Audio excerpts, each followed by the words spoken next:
Hello बच्चों, चलिए शुरू करते हैं अपनी worksheet number 16 class 10th science Hindi medium में लेके चलेंगे। एंड डेट इसकी है 10 अगस्त 2020। तो चलिए शुरू करते हैं इस वर्कशीट के साथ में एक नया चैप्टर जिसका नाम है विद्युत। और एक इंटरेस्टिंग चैप्टर रहेगा ये। और उससे पहले हमें सबसे पहले जानना होगा आवेश और विद्युत धारा क्या होती है। आवेश और विद्युत धारा को आप समझ गए तो समझिए कि चैप्टर आपको इजीली समझ आ जाएगा। तो चलिए सबसे पहले बात करते हैं आवेश की। तो आवेश क्या है? एक परमाणु की मौलिक प्रकृति, यानी कि एक परमाणु की, एक एटम की सबसे बेसिक नेचर जो होती है वो है आवेश। ठीक है, यानी कि परमाणु के अंदर आवेश होता ही है। और वो आवेश होता किस वजह से है? परमाणुओं का गठन इलेक्ट्रॉन, प्रोटॉन और न्यूट्रॉन से होता है। ठीक है, परमाणु के अंदर ये तीनों चीजें हैं, इलेक्ट्रॉन है, प्रोटॉन्स है, न्यूट्रॉन्स है। इलेक्ट्रॉन नेगेटिव चार्ज होते हैं, प्रोटॉन पॉजिटिव चार्ज होते हैं, और न्यूट्रॉन्स जो होते हैं उन पर कोई भी चार्ज नहीं होता है। और ये हम कह सकते हैं कि आवेश की वजह से ही परमाणु में बल का अनुभव होता है। परमाणु जो है किसी भी तरीके का अगर बल अनुभव करता है तो वो भी किस वजह से है? वो भी आवेश की वजह से ही होता है।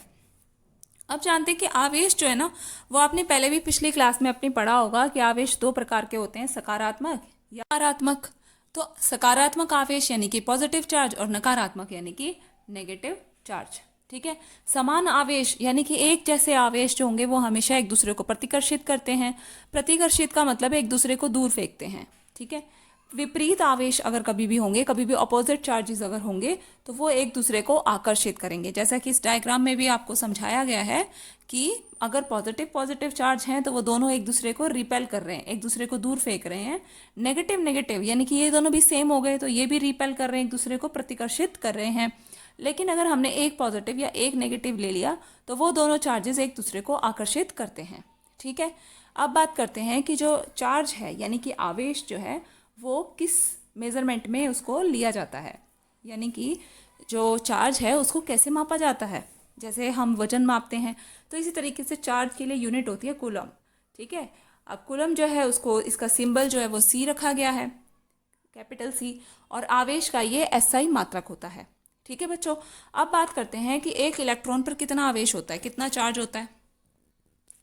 एक इलेक्ट्रॉन पर बच्चों 1.6 इंटू 10⁻⁻⁸ कूलम चार्ज होता है। और ये हमेशा ऋणात्मक चार्ज होता है, यानी कि मैंने बताया आपको ऊपर कि इलेक्ट्रॉन हमेशा नेगेटिवली चार्ज होते हैं, प्रोटॉन पॉजिटिवली चार्ज होते हैं।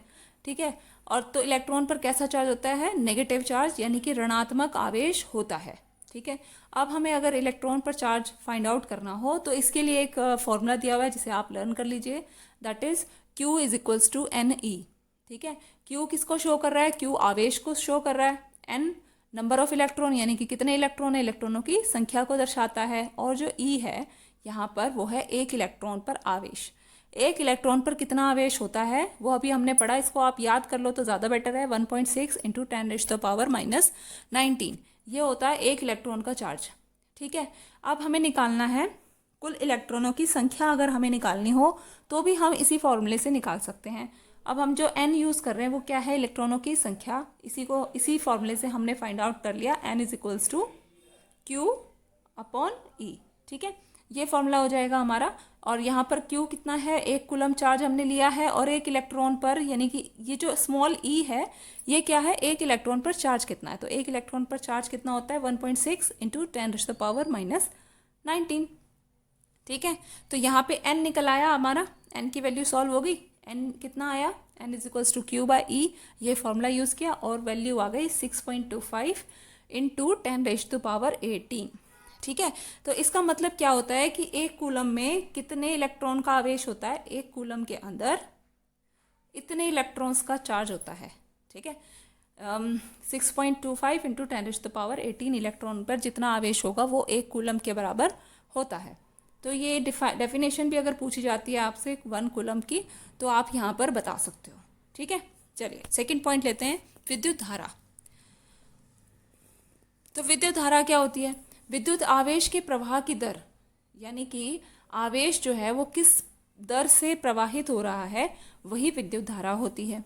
ठीक है, या फिर हम इसको इस तरीके से ले सकते हैं कि विद्युत धारा को एकांक समय में किसी विशेष क्षेत्र से प्रवाहित आवेश की दर के परिणाम द्वारा भी व्यक्त किया जा सकता है। इसका मतलब क्या हुआ कि हमने एक पर्टिकुलर एरिया ले लिया, ठीक है, जो ये कहा जा रहा है ना एक विशेष क्षेत्र, मैंने एक छोटा सा एरिया ले लिया किसी तार का, इसमें से करंट पास हो रहा था, मैंने इस एरिया को ले लिया।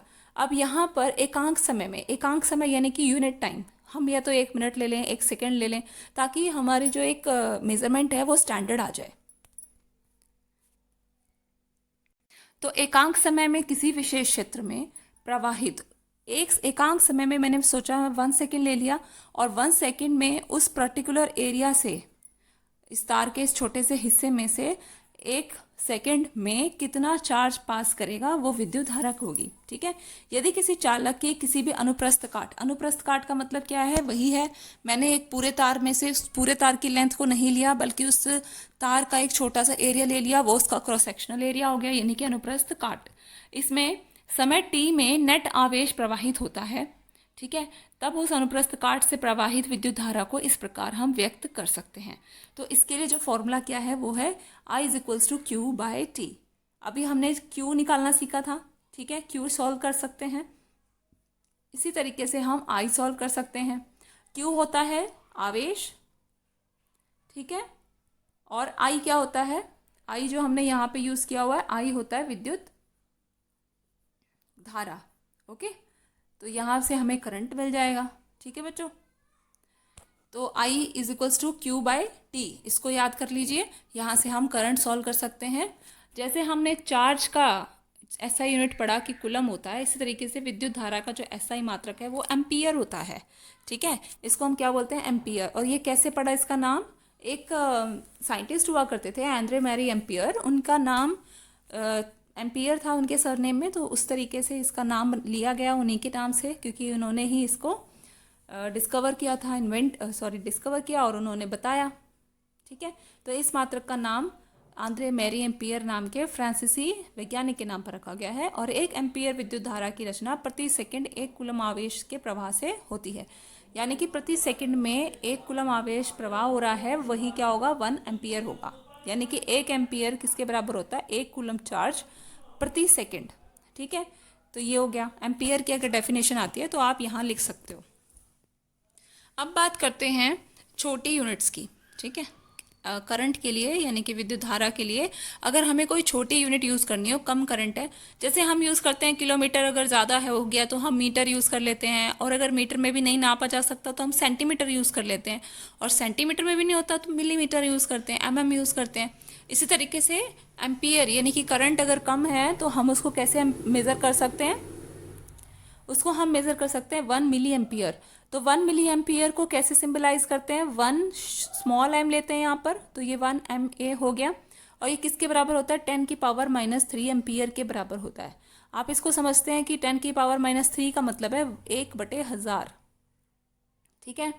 इसी तरीके से 1 माइक्रो एम्पियर, मिली एम्पियर और माइक्रो में कंफ्यूज मत होइए, माइक्रो एम्पियर इससे भी ज़्यादा छोटा होता है, और इसको इस तरीके से सिंबल दिया जाता है, और इस सिंबल को बोलते हैं म्यू। 1 म्यू ए = 10⁻⁻6, और 10⁻⁻6 का मतलब क्या है कि 1 0 0 0 0 फिर से 0 0, ये हो गया, ठीक है। चलिए अब हम बात करते हैं कि परिपथ की विद्युत धारा में एमीटर नामक एक यंत्र रखा जा सकता है, उसमें कनेक्ट किया जा सकता है, जिससे कि विद्युत धारा पता की जा सके कि कितनी विद्युत धारा उसमें से प्रवाहित हुई है। आपने सर्किट तो देखा ही होगा, पिछली क्लास में आप सर्किट पढ़ चुके हैं। तो सर्किट में जो चीज़ें अटैच की जाती हैं, एक बार उनको फिर से देख लेते हैं। सबसे पहले तो हमें एक वायर चाहिए, एक तार चाहिए, ठीक है, जो कि विद्युत का सुचालक हो। तो ये तार हमने ले लिया, इस तार में हमने एक बैटरी जोड़नी होती है, बैटरी एक तरफ पॉजिटिव होती है, एक तरफ नेगेटिव होती है। फिर साथ में हमने एक बल्ब या हमें जो भी चीज़ यूज़ करनी है, कोई अप्लायंस, वो हम ले लेते हैं। और इस सर्किट के अंदर हम एक स्विच यूज़ करते हैं, या फिर इसको हम की भी बोल देते हैं कई बार, ठीक है, तो इसको भी यूज़ करते हैं। और यहाँ पर ये ए करके जो यूज़ किया गया है सिंबल, ये किसका है, ये है एमीटर का। और एमीटर एक यंत्र होता है जिसके द्वारा करंट मापा जाता है, ठीक है, किसी भी सर्किट में से कितना करंट प्रवाहित हुआ वो एमीटर से मापा जा सकता है, ठीक है बच्चों। तो इस तरीके से हम ये कर सकते हैं। नाउ विद्युत विभव, विद्युत विभव क्या होता है, ये होता है किसी इकाई धनावेश Q, इकाई धनावेश, ठीक है, को अनंत से किसी बिंदु तक लाने में जितना कार्य करना पड़ता है उस बिंदु का विद्युत विभव कहलाता है, ठीक है। यानी कि किसी भी इकाई धन आवेश को किसी एक अनंत इन्फिनिटी पर कोई है और उसको एक सिंपल पॉइंट हमने ये रख लिया ए, इस तक लाने पर जितना भी कार्य किया जाएगा वो क्या कहलाएगा, विद्युत विभव कहलाया जाएगा। बच्चों अगली वर्कशीट में हम इसी को और डिटेल्स में पढ़ेंगे, तो उसमें इसको हम अच्छे से कर लेंगे। चलिए क्वेश्चंस पर आते हैं। क्वेश्चन इसमें इजी दिए गए हैं। तो आवेश और विद्युत धारा का एसआई मात्रक लिखना है, वो आप ऊपर से लिख सकते हो। विद्युत का और आवेश का, तो आवेश के लिए आप 1 कूलम लिख सकते हो, इसके बारे में आप डिफाइन कर सकते हो क्या क्या इसके ऊपर चार्ज होते हैं, क्या इसका फॉर्मूला है वो लिख सकते हो। इसी के साथ अगर आप विद्युत धारा लिखना चाहते हो तो उसको एम्पियर में मापा जाता है, उसका एसआई मात्रक एम्पियर है, उसको आप यहाँ से लिख सकते हो। ठीक है, अब बात करते हैं न्यूमेरिकल की। तो इसमें दिया है किसी विद्युत यंत्र से 0.5 एम्पियर विद्युत धारा 10 मिनट तक प्रवाहित होती है और विद्युत धारा से प्रवाहित आवेश का परिणाम ज्ञात करना है। तो यहाँ पर एक बार चीज़ देखिए हमें क्या क्या दिया हुआ है।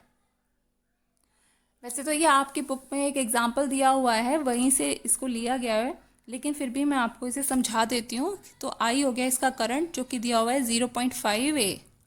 ठीक है, ये इसके अंदर विद्युत यंत्र से मापा गया और ये विद्युत धारा थी 0.5 ए की, करंट हो गया। उसके बाद टाइम इन्होंने दिया हुआ है 10 मिनट। अब हमने जब उसमें किया हुआ था, हम फॉर्मूले में बात करते हैं तो 1 सेकेंड की बात करते हैं, यूनिट मात्रक हम सेकेंड में ले रहे हैं। तो टाइम जो इसमें 10 मिनट दिया हुआ है, इसको बच्चे आप कन्वर्ट कर लेंगे। ठीक है, सेकेंड में इसको कन्वर्ट कर लेंगे तो 10 मिनट्स में कितनी सेकेंड्स हो जाएंगी। 10 मिनट्स 1 मिनट में होती हैं 60 सेकेंड्स, तो इसको 60 से मल्टीप्लाई कर दीजिए तो कितनी आ जाएंगी, 600 सेकेंड्स आ जाएंगी। ठीक है, आ गया हमारा करंट और टाइम। अब हमारे पास फॉर्मूला किसका है, करंट का है, यानी कि I = Q/T। ठीक है, ये हमने पढ़ा। अब यहाँ से हमें चार्ज निकालना है और चार्ज कौन सा है, Q है। ठीक है, तो Q से हम फॉर्मूला ले लेंगे, इसको यूज़ करेंगे, Q = I × T। तो करंट कितना है हमारा 0.5 और हमारी जो टाइम हमने अभी चेंज किया था वो आ गया था 600 seconds. Now the answer will be 300। इसका आंसर कितना आ जाएगा सॉल्व करके, 300। और 300 आ गया, लेकिन इसकी यूनिट जो है वो क्या होगी, चार्ज है, इसका मतलब इसकी यूनिट होगी C, कूलम। ठीक है, तो Q = 300 C, 300 कूलम। ये हो गया हमारा चार्ज। तो बच्चों ये थी आपकी आज की वर्कशीट। इसमें कम ही क्वेश्चंस थे आपके, लेकिन एक इंटरेस्टिंग वर्कशीट है और एक इंटरेस्टिंग चैप्टर शुरू होने वाला आपका भी। तो ध्यान से कर लीजिए सारी वर्कशीट को, एकदम सीक्वेंस से आप सारी वर्कशीट अपनी नोटबुक में करिए। थैंक्स फॉर वॉचिंग, मिलते हैं नेक्स्ट वीडियो में।